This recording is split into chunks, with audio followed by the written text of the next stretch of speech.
this evening, and my name is Tunde Alabi on this very special program, Evening with our guest. My guest the program is Reno Omokri. Reno Omokri is #1 best-selling author. He is the founder of BDOC Nigeria, a former special advisor on new media to former President Goodluck Jonathan Ebele. Joining me on the program today on Meet Our Guests, Reno Omokri. Thank you for joining us on the program today. Thank you for having me. Let me start this way. From being out of power and your position as a special advisor on new media, what have you been up to? Well, when President Jonathan lost the election, to be honest, I just thought I was going to go back to California and continue with evangelism. Previously, I'd been vice president of a political consulting firm, Trippi and Associates, but I'd been away for 4 years, and I mean, my position had been filled. And I remember a friend of mine, Molara Woods, had told me, look, Reno, you don't know what's going to happen.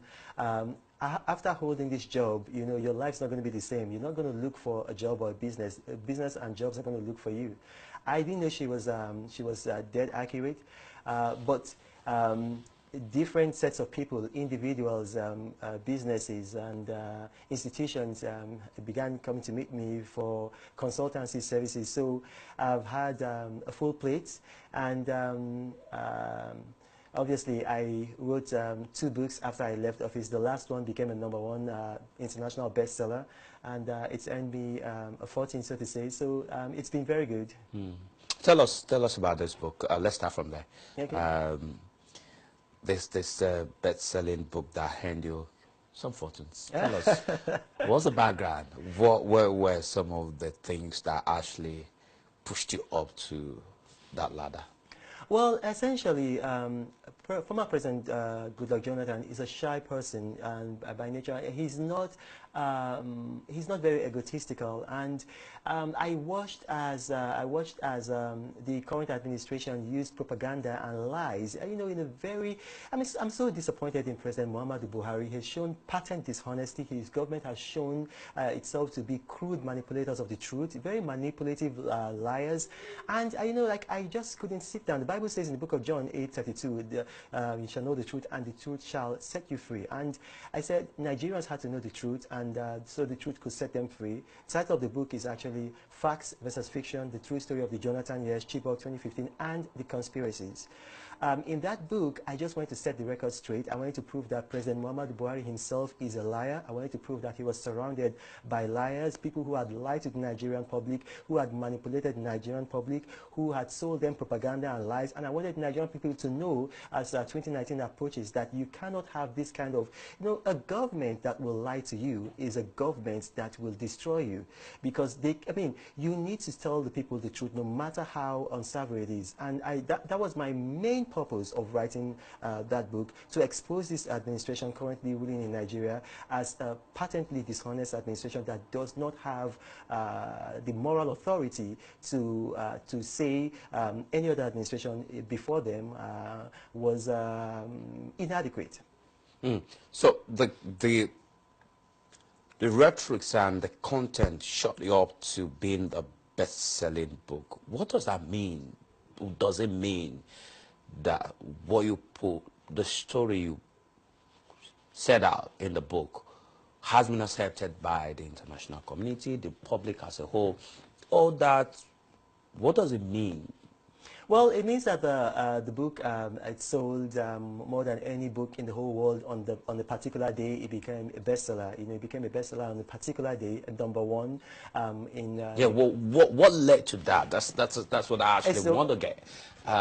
Was it that the content? Was it that people were actually looking for information on former President Goodluck Jonathan that was not available initially, and then somebody put this out, and okay, let's get to see the inside. I think it was because my book exposed a lot of the conspiracies, particularly behind Bring Back Our Girls. You know, it was an international cause celeb, and so I interviewed Matthew T. Page, who now lives, by the way, in the UK, in Oxford. But then at that time he was, I think he had been a director in the National Intelligence Agency. He briefed President Obama directly, not between a go-between. He was at the meetings of the White House that the Obama administration, through the National Security Advisor Manchester then, Susan Rice had with certain northern governors to plot the downfall of the Jonathan administration. So there were a lot of things that people were afraid to say. A couple of people knew the truth, you know, but they were afraid to say that. I believe the BBC is doing a documentary that is partly based on my book. It's going to be out in May 2018 in this country, and then September 2018 in the United States. It's been funded by HBO. So, you know, people were hungry for the truth. People were hungry for the truth, and nobody was saying. A lot of people that were around former President Goodluck Jonathan had abandoned him because he was no longer in power, which is not very unusual. And so when they saw that somebody had come out actually with the truth, you know, it was that hunger, that hunger for the truth that, you know, like made the book a bestseller. And it's not just by Nigerians. I'm not a British citizen. I'm a U.S. resident. I live in the United States. However, I was invited by the Conservative Party as a delegate, not just as I was a delegate to the Conservative Party conference in Manchester about 2 weeks ago. I was there. I met with the Prime Minister Theresa May. I was with her for the entire session on the, I think, on the second day of the conference. There's a lot of interest because, like, my book exposed a lot of things that had previously been buried. You know. While the conservative government show, well, not the same personalities prior to Theresa May coming in, of course, we do know the role played by the former Prime Minister David Cameron, where unknown to him was saying during the administration of President Goodluck Jonathan that Nigeria was fantastically corrupt. No, that's inaccurate. That's inaccurate. He didn't say that about during the. He actually said that when President Muhammadu Buhari was in power. It was a reference to the government before Jonathan. No, that's not correct. I can quote what he said. That's not correct. He said that some of these countries are fantastically corrupt. And then the Archbishop of Canterbury, Welby, who was by his side, that said, well, not this one, not this president. He said that, but incidents have since come to light. You've seen that the Secretary to the Government of the Federation, Babache Lawal, he was suspended. There was a probe into his affairs. That probe has been handed over to President Muhammadu Buhari. Now, this happened last year. This incident has been concluded. There's been a probe. Now, we are in the 10th month of the year. Nothing has been done to the Secretary to the Government of the Federation. Nothing has been done to him. We found out that $25 billion worth of contracts were awarded by the Nigerian National Petroleum Corporation without due process. Nothing has been done. No probe panel has been done. Instead, the presidency released a statement, a very vague statement, and the NNPC released a statement essentially lying on the person of the Vice President, Professor Oshibajo, saying that he actually approved this contract. And of course, the Professor Oshibajo, a man I admire a lot, a man of integrity, came out and said, no, I did not approve this contract.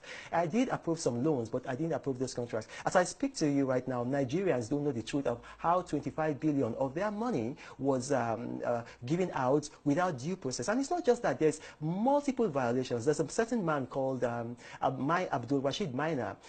He's alleged to have looted $100 billion, 100 billion naira in 2013 from the pension fund. Former President Goodluck Jonathan ordered him to be arrested. He fled the country, and we know he's been an international fugitive all that time, only to find out that the Buhari administration had reinstated him, recalled him, reinstated him into the ministry, into the civil service of Nigeria, made him the director of human resources in the Ministry of Internal Affairs, and hushed it up, kept it a secret until Premium Times, an investigative media, exposed it. And after they exposed it, the president said, oh, well, he must be fired. But this government was the government that brought him back. He was in Dubai. They brought him back quietly.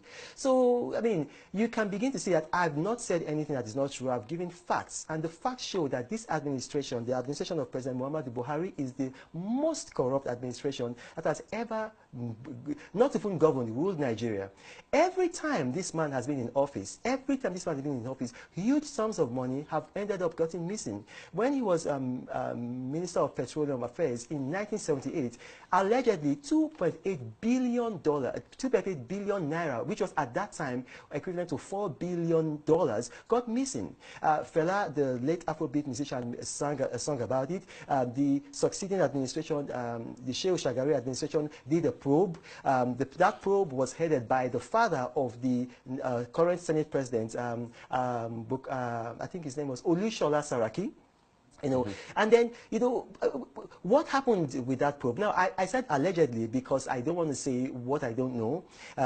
They did a probe, nothing came out of that. Now, fast forward, this is 30 or rather 29 years later, he's again Minister of Oil because he, as president, he appointed himself Minister of Oil. $25 billion has been, just basically, done as they want without due process.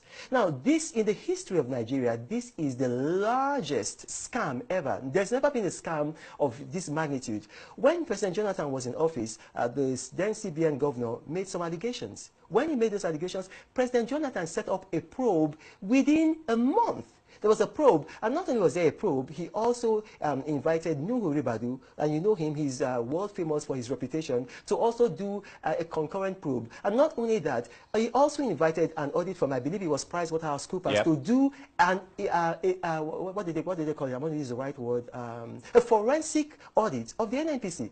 That is transparency. Now, $25 billion has been, so to say, given out without due process. What has this administration done? Nothing, nada.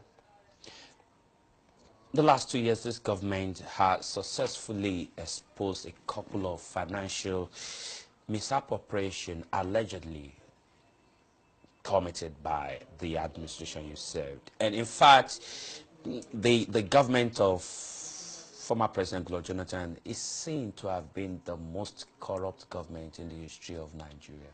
And of course, investigations are ongoing on several personalities, including the former Minister of Petroleum. No, listen, I'm here to deal in facts, not to deal in opinion. And that's why my book, it's a bestseller. I deal in facts. The time Nigeria made the greatest improvements on, there is only one body in this world that is officially recognized to as a measure of who's corrupt and who's not corrupt. That's Transparency International. Transparency International is the only body. Every year they release a corruption perception index. The time Nigeria made the highest improvements in our corruption perception index of Transparency International was in 2014 under former President Jonathan, and they gave reasons. They said former President Jonathan ended the corruption in the fertilizer procurement regime and completely took out the government from it, and then made it a situation whereby there was no middleman, there was no government, the farmers got their fertilizer directly from the manufacturers. He brought in IPIS, where they used fingerprinting to pay salaries and cut out 50,000 ghost workers. His Minister of Aviation was accused of inflating contracts to buy a car. Within 2 weeks, she was fired. His Minister of Power, Professor Barak Inaji, was accused of conflict of interest. The same day he was accused of public conflict of interest, the president forced him to resign. So these are facts. Nigeria made her highest improvement in 2014. We jumped 8 places from 144 to 136 in 2014. Now, 2015, Jonathan left office, President Buhari to assume power. From 2015 to 2017, as I'm speaking to you right now, Nigeria has not made any progress. We are still in the same place that we were in 2014. So that is the fact. You have the propaganda of someone like Lai Mohammed saying that government has been the most. Listen, today, when it was exposed 2 days ago that this administration had brought back Abdulrashid Maina, I'm quoting what the presidency said. They said, a person that has not been convicted is still seen to be innocent. That's what they said about Maina. The presidency said that in a statement today. Now, look at that now. Who has been convicted? Have they convicted Dasuki? Have they convicted who has been convicted? Rather than, Dasuki has said, take me to court, try me openly. I have all my documents, try me openly. They want a secret trial.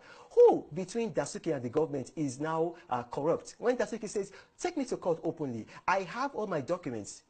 The current president himself, he's saying that Dasuki, there was 2 point something billion dollars stolen under by Dasuki.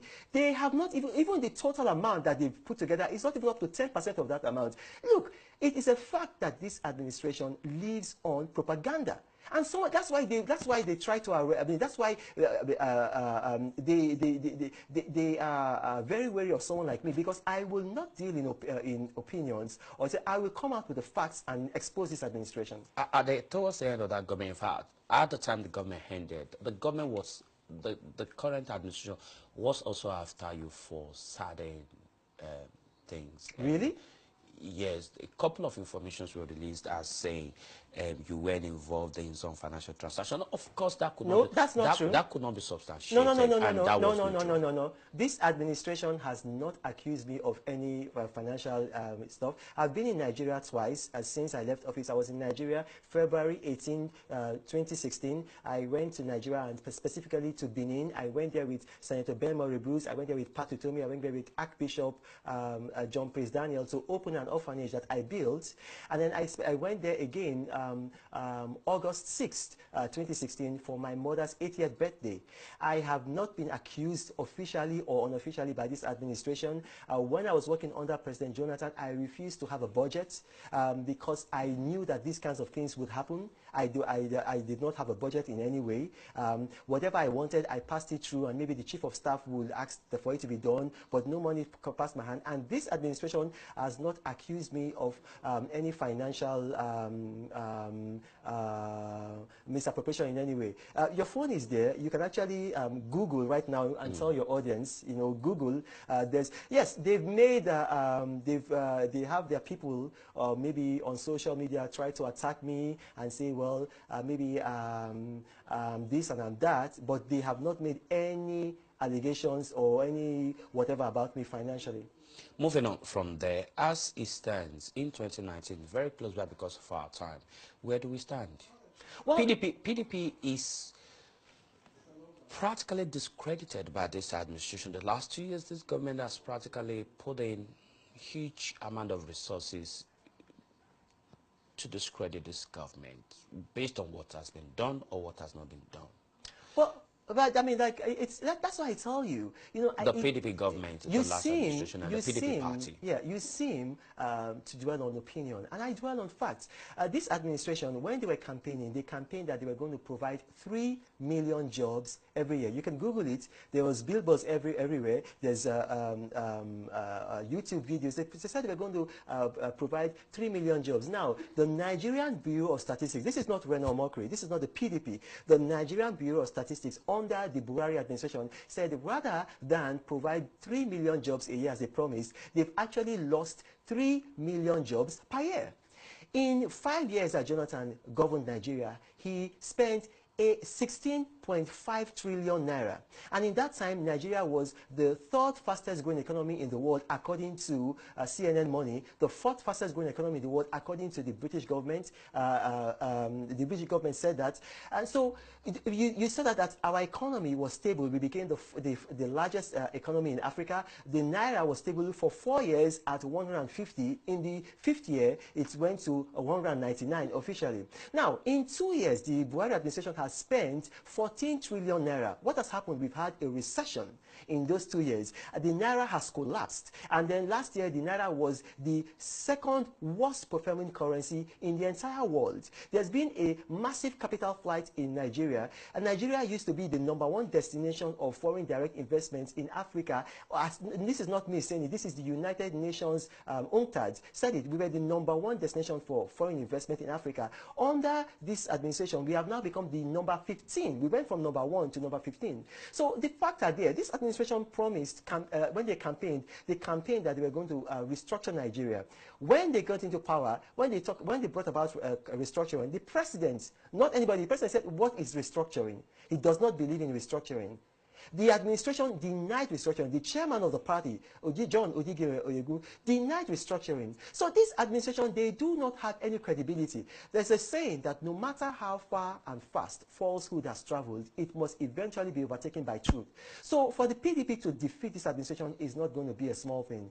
Nigerians, North, West, East and South are tired of this administration. When in 2015, President Jonathan handed over to this administration, petrol was selling at 87 naira per liter. Right now, petrol sells at 145 naira per liter. Minimum wage has not been increased. Before Jonathan increased the price of fuel on 1st of January 2012, he first of all increased the minimum wage. Minimum wage has not been increased. You've increased the cost of petrol from 87 naira, almost double to 145 naira. You've increased the cost of electricity. You've increased the cost of getting a passport. And yet, at the same time, you have not increased minimum wage. The poverty level in Nigeria has expanded. Hunger level, you know, the International Food Policy Research Institute, they release the Global Hunger Index every year. The hunger level in Nigeria has increased. I can't remember, so I don't want to give a figure, but I know it has increased. So what is this administration going to run on? What promise have they done? In 2 years, the only capital project that this administration has begun and completed is the helipad for President Muhammadu Buhari in his village, Daura. That is the only project that they have started and completed. So how can they say that they have credibility and the PDP does not have credibility? 2019. Where does PDP stand? Well, I can't speak for the PDP. You know, I'm not an official of the PDP. Okay, let's look at on the general note. 2019, as election approaches, as we get to 2019, I know there will be realignment of political forces in Nigeria. What do you see of APC and of PDP, even as PDP plans its convention coming up soon? Well, here's the thing. The PDP has completely reconciled. Old wounds have been healed. The founding fathers of the PDP are coming back to the PDP. We've seen that the PDP now speaks with one voice. The man that the APC planted there has been kicked out by the Supreme Court. So there's unity of purpose in the PDP. But look at what's happening in the APC. Last week, they held their meeting. I think, was it the National Working Committee meeting? And then the entire 6 governors of the party in the Southwest, they did not turn up. None of them came. None of them came. Not one of the governors of the Southwest came. Now that's to show you the open division that exists in the party. I think it was last month, a member of the kitchen cabinet of President Muhammadu Buhari by name Professor Ishe Sagi said, and I quote, that the current APC is a party that promotes evil, that they are come, and quoting him now, come and chop politicians, that this party, they do not have the capacity to fight corruption. Now, this is not the PDP talking. This is within the APC talking. The president's wife herself said that the people that are surrounding the president, look, she doesn't know them, that these are people that she doesn't believe in. And if these people continue with the president, even she will not vote for her own husband. She said it. I'm sure you saw it when she said it. And it's not just that. A very, very influential member of the party, Malam Nasir El-Rufai, wrote a memo last year and said that, and this is, he just said, Mr. President, we have failed. So the PDP doesn't even need to even talk. The PDP just has to bring in what the APC people have been saying about the party. They do not believe in the party anymore. The party has failed. The party has taken that. In fact, what's common in Nigeria, the Nigerians are saying that we don't even want the APC to even bring progress anymore. Just return Nigeria to the state it was when you took over power from the PDP. That's how bad it is. We're still on the program. We've got a few minutes to go, and this is a program. It's our guest, and our guest in the studio, it's Reno Omokri Speaks, and he has been talking on the program about the current administration and the last administration. But quickly, before we open the phone line, if we can open the phone line, let's see if we can open the phone line for your participation and contributions on the program on Reno Omokri Speaks. Let me ask you quickly. The presidential slaughter has been probably put to the north. We don't know who the APC candidate may be. Well, it's been said it's probably going to be President Muhammadu Buhari for the PDP. Or people have been saying, okay, we'll look at an article, probably, or yes, no. But I want to do an open analysis. As Nigeria stands, should APC field President Muhammadu Buhari, who do you think in Nigeria today can stand up? We like it or not, President Muhammadu Buhari is still loved by a couple of people. He's still seen an epitome of integrity and a man that has little regard for corruption, regardless of what people still perceive. Who in Nigeria today do you think will be able to wrestle power from this man?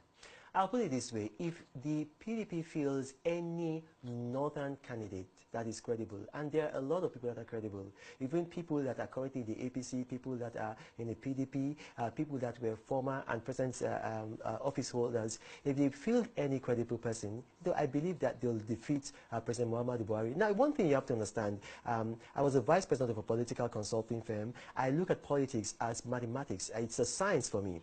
President Muhammadu Buhari has been running for office for 2003, 2007, 2011, 2015.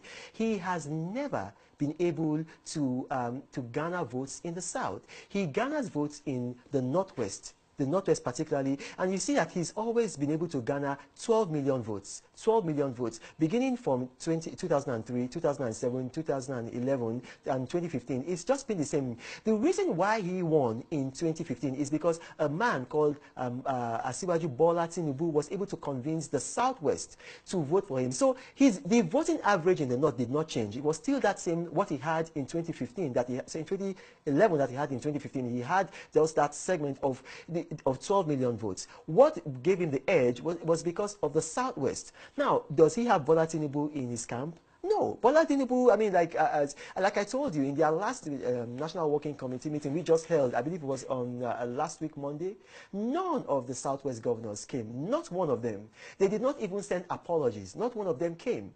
Now, so that's to tell you that APC is now basically a northern party.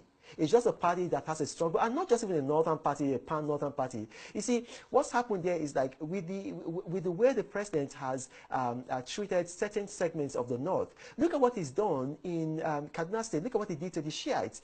347 Shiite men, women, infants, and children were slaughtered, killed, buried in mass graves. Nothing, not